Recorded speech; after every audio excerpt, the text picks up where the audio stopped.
रानी रानी रानी रानी रानी रानी रानी रानी रानी जी हाँ, बहू रानी। सही सुना आपने। धनबाद लोकसभा से कांग्रेस पार्टी ने अपने प्रत्याशी का ऐलान कर दिया है और बहू रानी की एंट्री हो गई है। सही सुना आपने।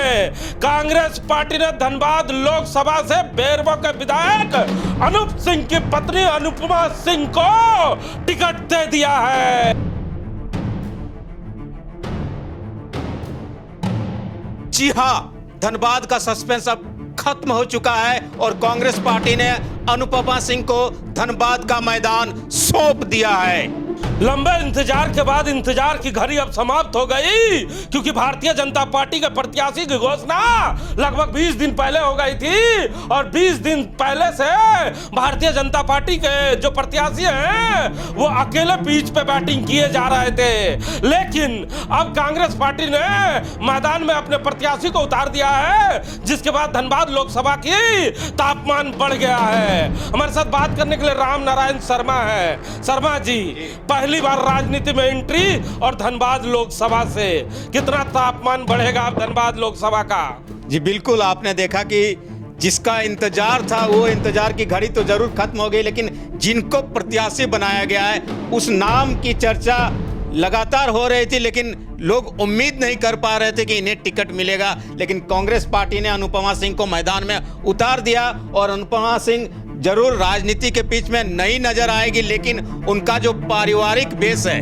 वो पूरी तरह कांग्रेस पार्टी और राजनीति से पूरी तरह लबरेज है और जो उनका बेस है वो हमें लगता है कि धनबाद में एक बड़ा बेस देगा अनुपमा सिंह को इस लोकसभा के चुनाव में। रीता वर्मा के बाद लंबे समय के बाद कोई महिला प्रत्याशी धनबाद लोकसभा से चुनाव लड़ने के लिए आ रही है। कहा जा रहा है कि धनबाद लोकसभा में 20 दिन पहले से जो माहौल तैयार कर रही थी भारतीय जनता पार्टी, उस माहौल को तोड़ने में अनुपमा सिंह कामयाब हो पाएगी कि नहीं, इसकी चर्चाएं शुरू हो गई है। क्या लगता है, जो भीड़ आज भारतीय जनता पार्टी के साथ दिख रही है उस भीड़ को तोड़ पाएगी अनुपमा सिंह?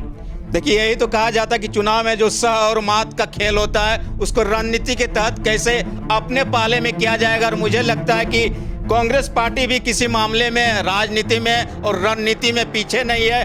अब देखना है कि ये जो पार्टी है पूरी तरह एकजुट होकर धनबाद के मैदान में भारतीय जनता पार्टी को आखिर कैसे टक्कर देगी और टक्कर देकर कैसे आगे बढ़ेगी या उनकी बराबरी करने आएगी। जी बराबरी करने आएगी। लेकिन हम आपको बता दें, यहाँ पर भारतीय जनता पार्टी ने जैसे ही क्षत्रिय समाज का टिकट काटा था, पूरे धनबाद लोकसभा से क्षत्रिय नाराज हो गए थे। अनुपमा सिंह को टिकट मिलने के बाद क्षत्रियों में कहीं खुशी की लहर तो दौड़ ही रही है। कहा जा रहा है कि इस बार भीतरघात भारतीय जनता पार्टी के साथ होना तय माना जा रहा है। शर्मा जी, क्या लगता है आपको?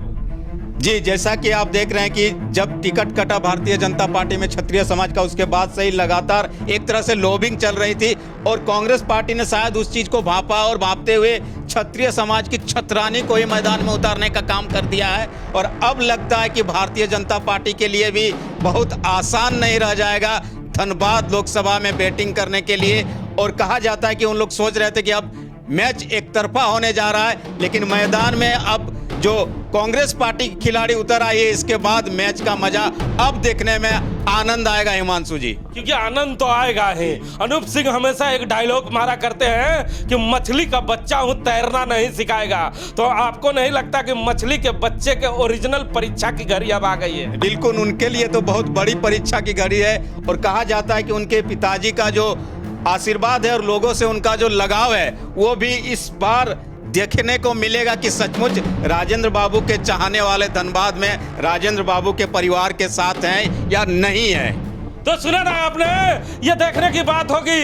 लेकिन जो अनूप सिंह का प्रसिद्ध डायलॉग है कि मछली के बच्चे को तैरना कोई नहीं सिखाता है, तो इस बार इस मछली के बच्चे को इस अग्नि परीक्षा को पार कर दिखाना ही होगा और लोगों को बताना ही होगा कि कांग्रेस धनबाद में कितनी मजबूत है। हम ये बातें इसलिए कह रहे हैं कि लगातार कांग्रेस पार्टी के लोग कह रहे हैं कि हमारे प्रत्याशी का घोषणा होने दीजिए, आपको पता चल जाएगा हम कितने मजबूत हैं। तो उनकी मजबूती थोड़ी देर के बाद से ही अब पता चलनी शुरू हो जाएगी।